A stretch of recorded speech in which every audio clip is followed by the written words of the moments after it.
तो कल हमने पहला श्लोक का थोड़ा सा चर्चा किया था इसमें, जिसमें हमने समझा कि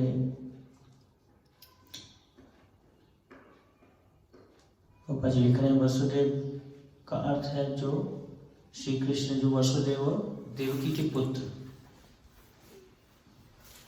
This fact will be more explicitly explained in the text of this work. Shri Vyasdeva asserts herein that Shri Krishna is the original personality of God and all others are just direct and indirect plenary portions or portions of the portion. Shri Jiva Goswami has even more explicitly explained the subject matter in his Krishna Sandarbha. And Brahma, the original living being, has explained the subject of Shri Krishna substantially treatise named Brahma Samhita. तो कैसे कृष्ण परम पुरुषोत्तम भगवान हैं, यह इसमें बताया गया है।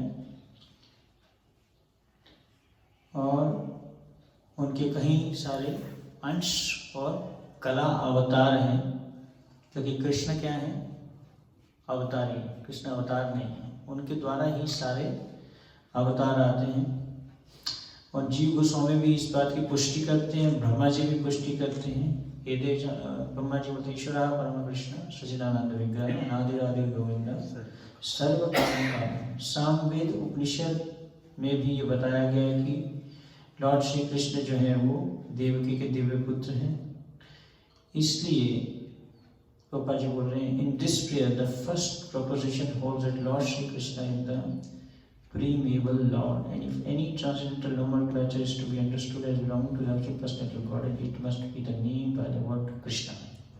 तो जी बहुत अच्छा बता रहे हैं यहाँ पे कि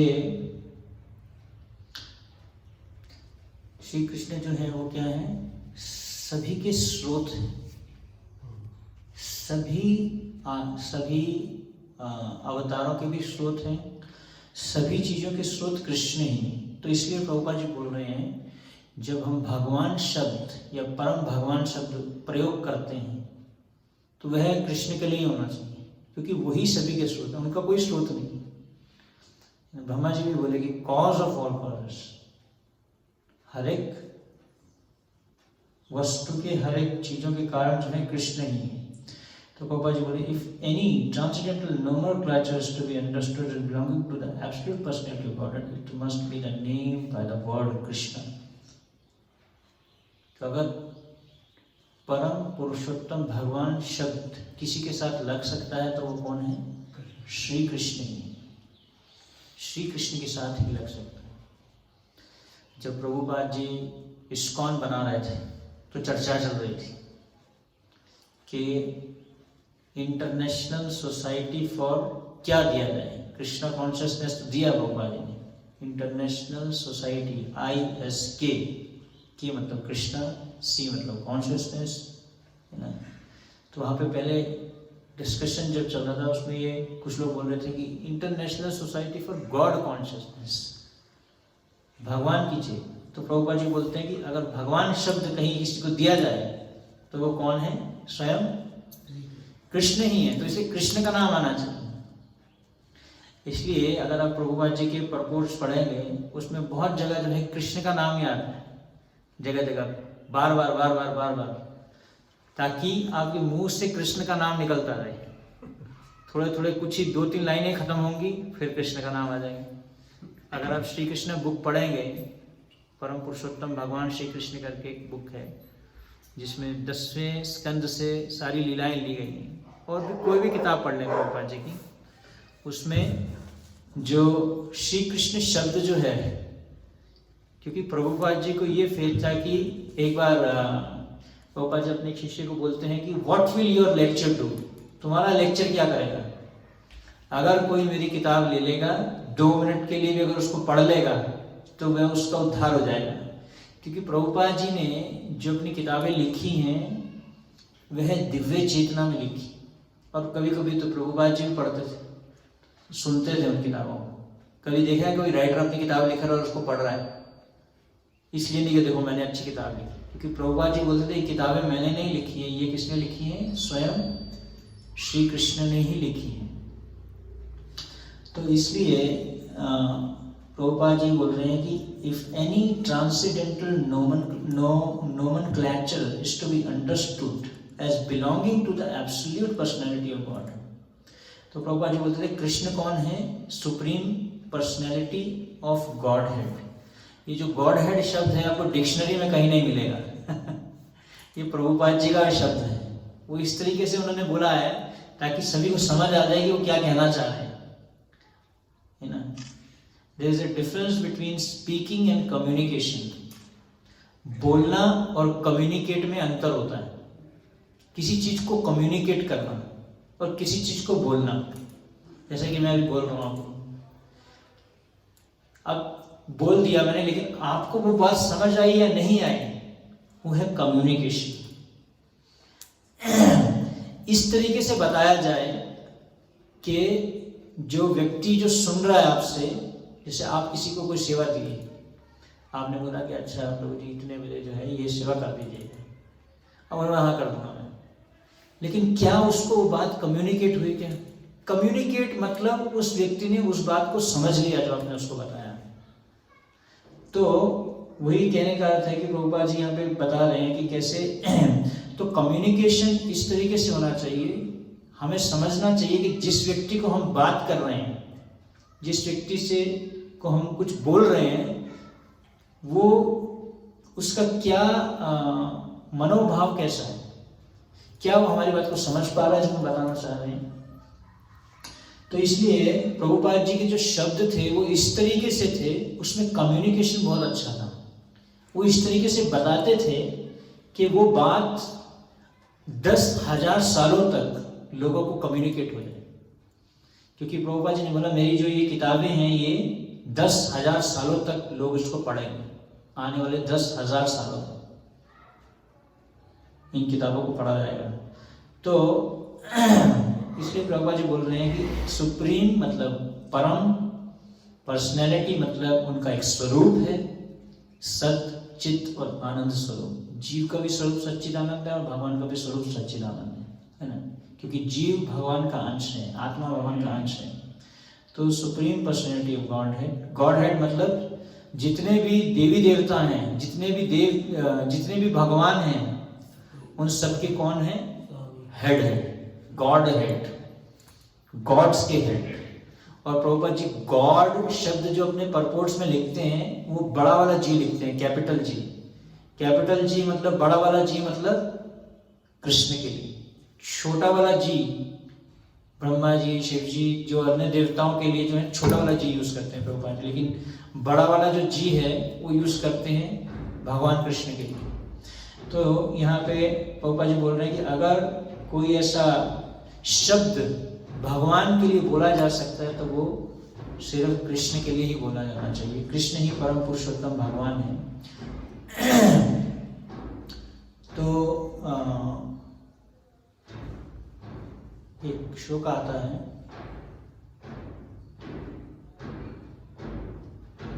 एकला ईश्वर कृष्ण आर सर्वभृत्य। इसमें बताया गया कि एक ईश्वर है, कृष्ण एक ईश्वर है और बाकी सब कौन है? उनके दास हैं।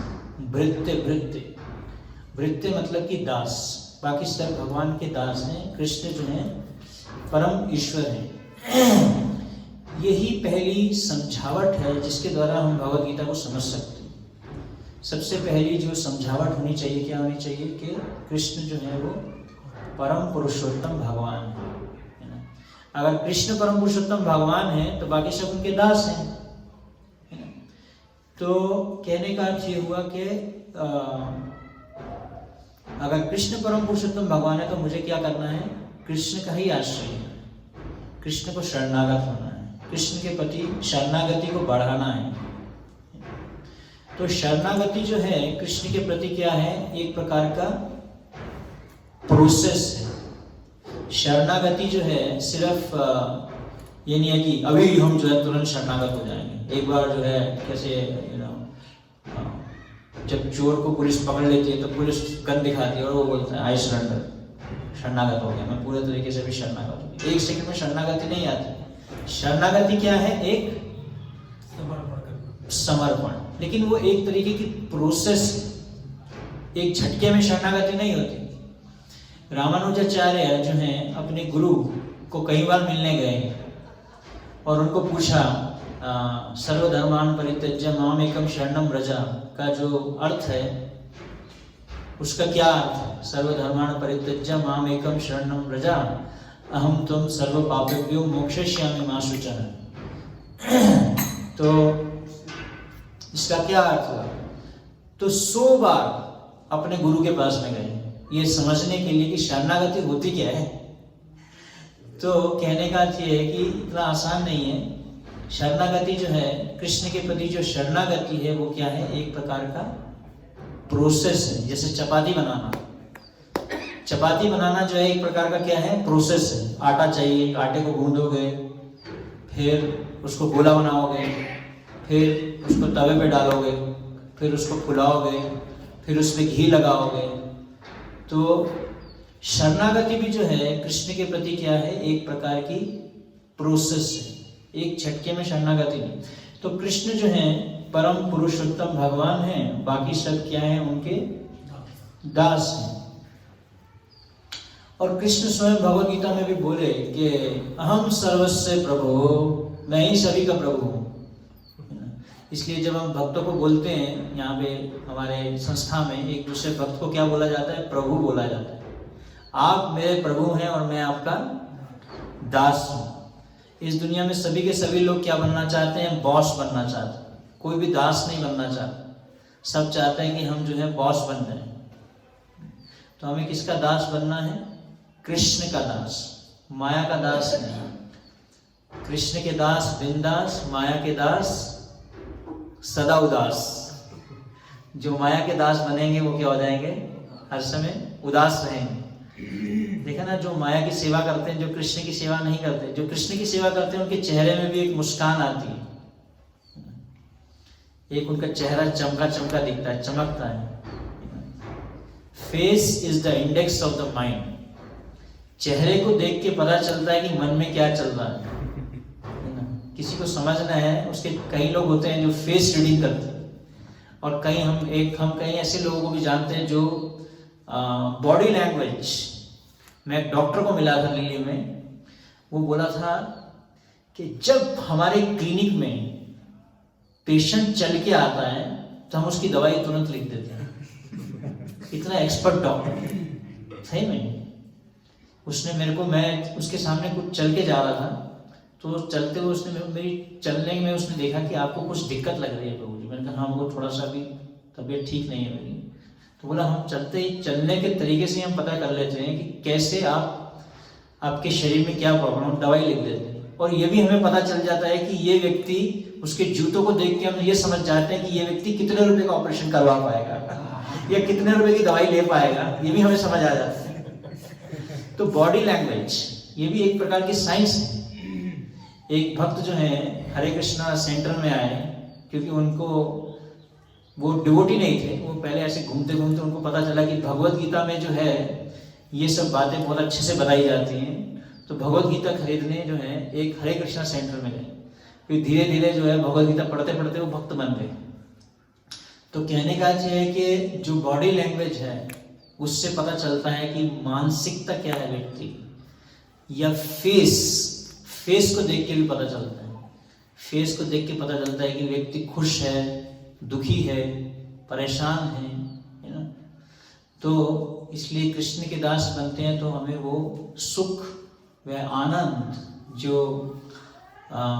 भक्ति का जो आनंद है, भक्ति में जो संतुष्टि प्राप्त होती है, कृष्ण भक्ति में ही संतुष्टि प्राप्त होती है। क्योंकि भागवतम बताता है सवै पुंसा परो धर्मो यतो भक्ति अधोक्षजे अहेतुकी अप्रतिहता येन आत्मा सुप्रसीदति।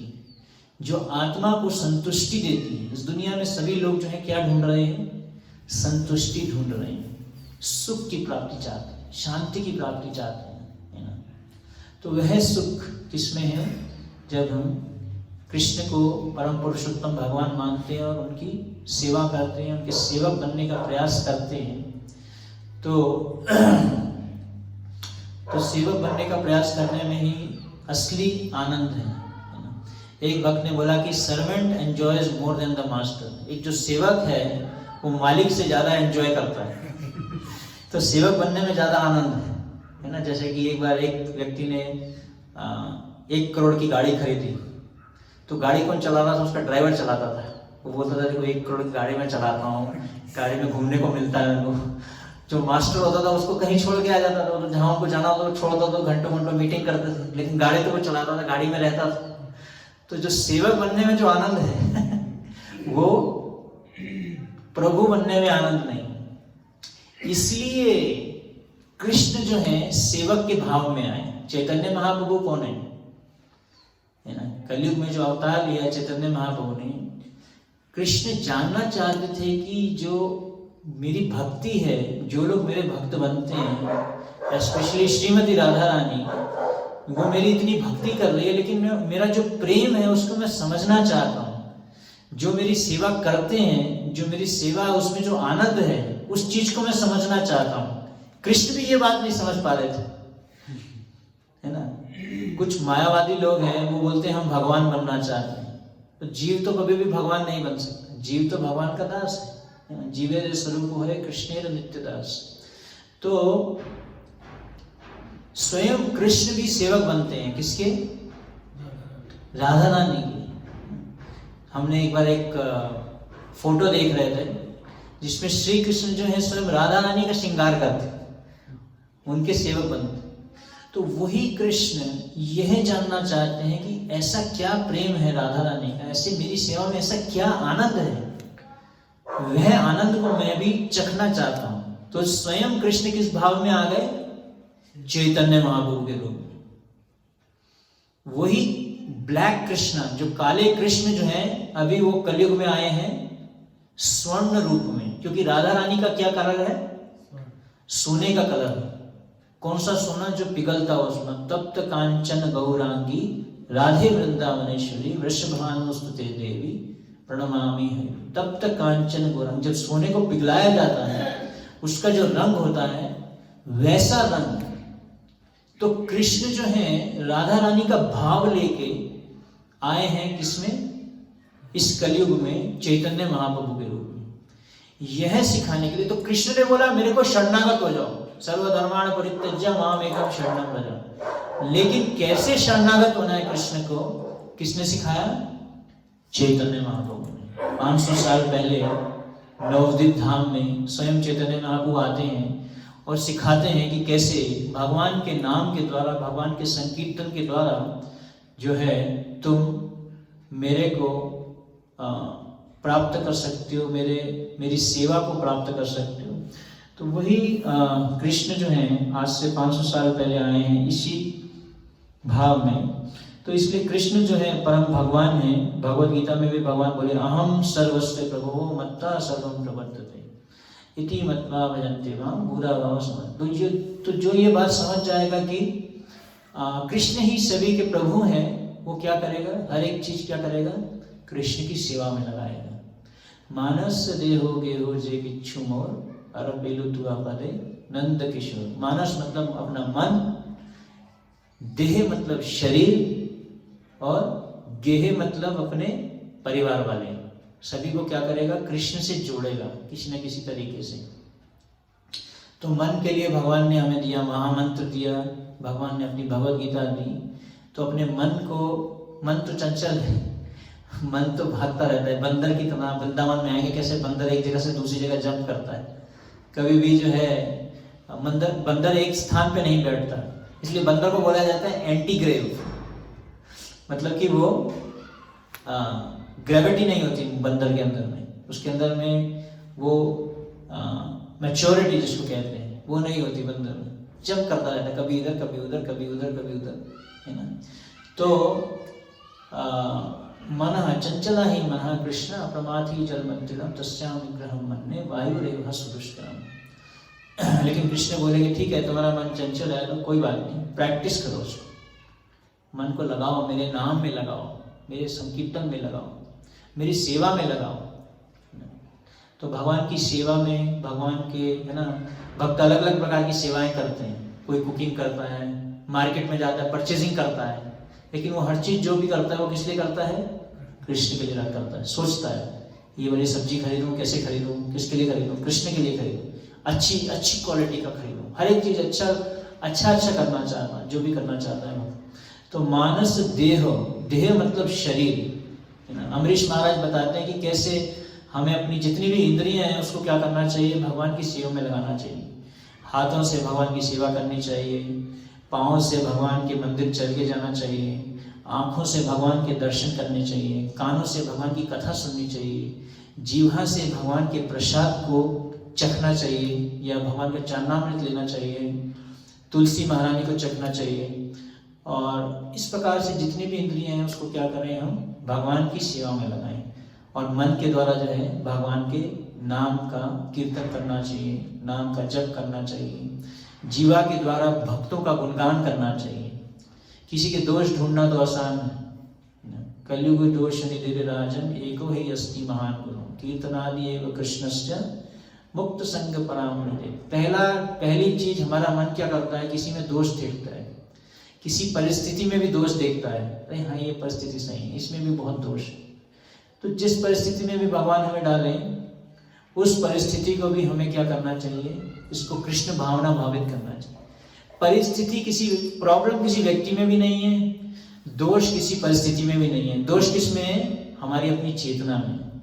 इसलिए भगवान ने क्या बोला, चेतना को शुद्ध करो, चेतो दर्पण मार्जनम। हर एक परिस्थिति भगवान ने दी है हमें, क्योंकि वो भगवान से आ रही है। अहम सर्वस्व प्रभु। जो भी परिस्थिति आ रही है, जो भी व्यक्ति हमारे जीवन में आ रहा है, वो कहाँ से आ रहा है, कृष्ण के द्वारा तो दिया गया है, सर्व कारण कारण, है ना। तो उसको क्या करना है, हमें कृष्ण भावना भावित होना है। हम कृष्ण भावना भावित नहीं है, इसलिए हमारे मन में क्या आ जाता है, दोष आ जाता है ना। कभी कभी प्रसाद में कभी कभी नमक कम होता है, दोष क्या नमक कम है आज तो, अरे कृष्णा ने भी टेस्ट कर लिया, उसको खा लो अब जैसा भी है, उसमें दोष मत ढूंढो कम से कम, है ना। वैष्णवेरा अल्प छिद्रा सर्वलोक गाय। एक वैष्णव अगर कोई गलती कर देता है, छोटी सी भी गलती कर देता है, कोई महान वैष्णव, कोई भक्त जितना महान वैष्णव होगा, अगर वो छोटी सी भी गलती कर देगा, वैष्णवेरा अल्प छिद्रा सर्वलोक गाय, सारी दुनिया जो है उसके दोष को बोलेगी, देखो इसने जो है गलती कर दी, ये भक्त। क्योंकि लोगों को जो है वैष्णव से बहुत एक्सपेक्टेशंस होती हैं, है ना। वैष्णव से बहुत एक्सपेक्टेशंस करते हैं, बहुत उनसे अपेक्षाएं होती हैं कि ये जो है बिल्कुल सही करना चाहिए, इसको जो भी करना चाहिए, सब कुछ सही करना चाहिए। To err is a human being. गलती हर एक व्यक्ति से होती है ना, हर एक मनुष्य से गलती होती है। परीक्षित महाराज भी सिर्फ उनको थोड़ी सी प्यास लगी और उन्होंने जो है शमी ऋषि के गले में सांप डाल दिया और श्रृंगी ने सांप दे दिया। और वही परीक्षित महाराज 7 दिन 7 रात तक सुखदेव गोस्वामी से जब कथा सुन रहे थे, तो ना उनको प्यास लगी ना उनको भूख लगी, वही परीक्षित महाराज। लेकिन उन्होंने ऐसा क्यों किया, उनको पता था क्योंकि कृष्ण का जो है ये अरेंजमेंट है। तो शुद्ध भक्त अगर कुछ करता है वो कृष्ण के आयोजन से होता है, उसके जीवन में कुछ भी होता है। तो दोष देखने की प्रवृत्ति जो है ये बहुत ही कॉमन है। किसी में भी, किसी जीव में भी दोष दिखता है। जैसे कुत्ता भौंक रहा है, इसमें भी दोष दिख जाएगा, अरे कुत्ता के भौंक रहा है, क्लास चल रही है, ठीक है, भगवान ने उसको भी कुछ उत्साहित दिया, वो भी ऐसा भी देख सकते हैं, वो भी उत्साहित हो रहा है भगवान के दर्शन करके उत्साहित हो रहा है। पशु पक्षी जुरे पाषाण अभिधरे। एनीवे, तो कलयुग दोष नहीं मिल रहा है, तो हमारी चेतना को शुद्ध करना है। इसलिए भगवान का नाम, भगवान का कीर्तन, भगवान की कथा, भगवान की मंगल आरती ना। मंगल आरती जो करता है उसके जीवन में सब कुछ मंगल हो जाता है, जो मंगल आरती नहीं करता सब कुछ अमंगल हो जाता है तो मंगल आरती गाएं सभी, है ना। तो यह मानस देहो गेहो, गेहो मतलब शरीर, गेहो मतलब हमारे सगे संबंधी, उन सबको भी क्या करें, भगवान की सेवा में लगाएं। कैसे लगाएं, उनको प्रसाद दें, उनको भगवान का नाम दें, भगवान के दर्शन कराएं। इस प्रकार से जो है भक्त क्या करता है, अपने पूरे जीवन को कृष्ण के प्रति शरणागत करता है, मन के द्वारा, शरीर के द्वारा, वाणी के द्वारा। वाणी से भी अच्छे अच्छे शब्द बोलता है, मधुर तरीके से बात करता है, वाचो वेगम मनस्सा क्रोध वेगम जीवा वेगम उदर उपस्थ वेगम एतान वेगान विषय कदीरा सर्वामपि माम पृथ्वीं सशिष्य। तो इस प्रकार से जो है कृष्ण परम भगवान हैं और हमें क्या करना है, कृष्ण के प्रति अपने को शरणागत होना है। किस तरीके से? मन के द्वारा, शरीर के द्वारा, वाणी के द्वारा, और जो कुछ भी है हमारे पास में, हमारा शरीर, हमारा धन, हमारा मन, हमारा परिवार, सभी को क्या करना है, भगवान की सेवा करना है। जीवन अनित्य जाना हो सार, हमारा जो जीवन है वो क्या है, अनित्य है। मृत्यु कभी भी आ सकती है, कोई किसी को पता कि मृत्यु नहीं आती। कमल दल जल जीवन तलमल भजो हरिपद नीति, है ना। तो भगवद गीता बताती है कि कैसे जन्म मृत्यु जरा व्याधि दुख दोषा अनुदर्शन, 4 चीजों का अनुदर्शन करना चाहिए, उस पर विचार करना चाहिए, उसको देखना चाहिए। किन 4 चीजों को?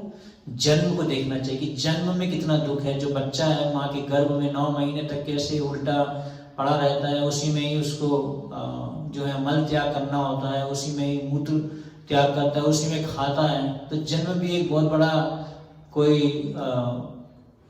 उत्सव नहीं है कि जन्म हुआ, है ना। आजकल लोग हैप्पी बर्थडे मनाते हैं, लेकिन हम भी बर्थडे मनाते हैं किसका? कृष्ण का। जन्माष्टमी जन्म कृष्ण का मनाते हैं।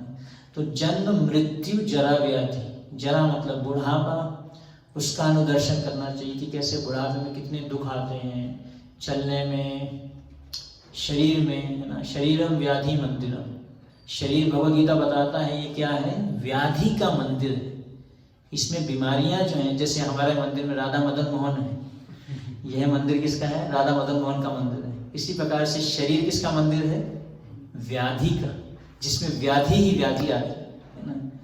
लोग सोचते हैं कि हम बड़े बड़े हॉस्पिटल बनाएंगे, बीमारियों को खत्म कर देंगे, कोरोना वायरस को खत्म कर देंगे, नई नई वैक्सीन बना देंगे, लेकिन नई नई बीमारियां आती रहेंगी, क्योंकि शरीरम व्याधि मंदिरम, शरीर में जो है व्याधियां लगती ही रहेंगी, व्याधियां आती रहेंगी। कभी छोटी बीमारी आती है, कभी बड़ी बीमारी आती है, किसी न किसी तरीके से जो है व्याधि आती रहती है।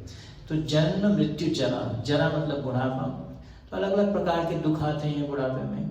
जरा व्याधि, बीमारियां, बहुत प्रकार की बीमारियां आती हैं। और मृत्यु, जन्म मृत्यु, मृत्यु का भी अनुदर्शन करना चाहिए। उससे हमें साक्षात्कार प्राप्त होता है कि कैसे जो है ये हमारा शरीर अनित्य है, ये भौतिक जगत अनित्य है, इसके आसपास जो भी चल रहा है सब कुछ अनित्य ही है ना। आगमा पाइनो अनित्य ताम तितिक्षु भारत, इसलिए भगवद गीता में भगवान बोलते हैं कि सहन करो। जैसे भी सर्दी बहुत बढ़ गई है, कभी गर्मी बढ़ जाती है, कभी सर्दी बढ़ जाती है, लेकिन भगवान अर्जुन को बोले ताम तितिक्षु भारत, इन सबको जो है क्या करो, सहन करो। जीवन में कुछ दुख आते हैं, उनका कोई सॉल्यूशन नहीं निकाल सकते, उन दुखों को हमें सहन करना होगा, है ना। सकले सहने बल दिया करो, निज मने स्पृहा ही ना, के प्रार्थना करते हैं श्री गुरु को कि आप हमें सहन करने की शक्ति प्रदान कीजिए, सहनशीलता दीजिए, ताकि हम सहनशील बने। सहनशीलता जो है आजकल खत्म होती जा रही है। आजकल हर एक चीज जो है फास्ट चाहिए, हर एक को फास्ट फूड, फटाफट होना चाहिए, सब कुछ जल्दी जल्दी सब कुछ करना चाहते हैं लोग, टाइम कम है। तो सहनशीलता जो है एक महत्वपूर्ण गुण है, जो तिनादपि शुनिचिना तरोरेवा सहिष्णुना अमानी न मान देना कीर्तनीय सदा है। तिनादपि शुनिचिना तरोरेवा सहिष्णुना, कैसे सहनशील बनो? चैतन्य महाप्रभु बोले पेड़ की तरह सहनशील बनो, क्योंकि पेड़ जो है वो जब सर्दी होती है उसको भी सहन करता है, गर्मी होती है उसको भी सहन करता है, और कोई भी प्रकार के तूफान आते हैं उसको भी सहन करता है।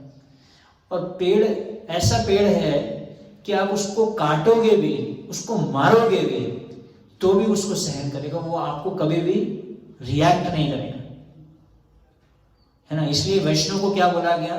वांछा कल्पतरुभ्यश्च कृपा सिंधु भय। वैष्णव को भी क्या बोला गया? कृपा सिंधु, वांछा कल्पतरुभ्यश्च, पेड़ के समान बोला गया। कैसा पेड़? जो सभी इच्छाओं को पूर्ण करता है। कल्पतरु, कल्पतरु पेड़ बोला गया। वृक्ष बोला।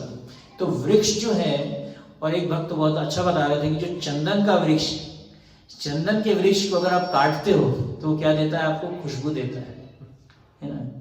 तो वैष्णव ऐसा होता है कि उसको जितना भी दुख दिए जाए, उसको किसी भी तरीके से व्यवहार किया जाए, कैसा भी व्यवहार किया जाए, तो उसको क्या करना है? उसको सहनशील होना है, पेड़ के समान। हरे कृष्णा। श्रील प्रभुपाद की जय, गौर भक्त वृंद की जय, श्रीमद् भागवतम पुराण की जय। ताय गौर।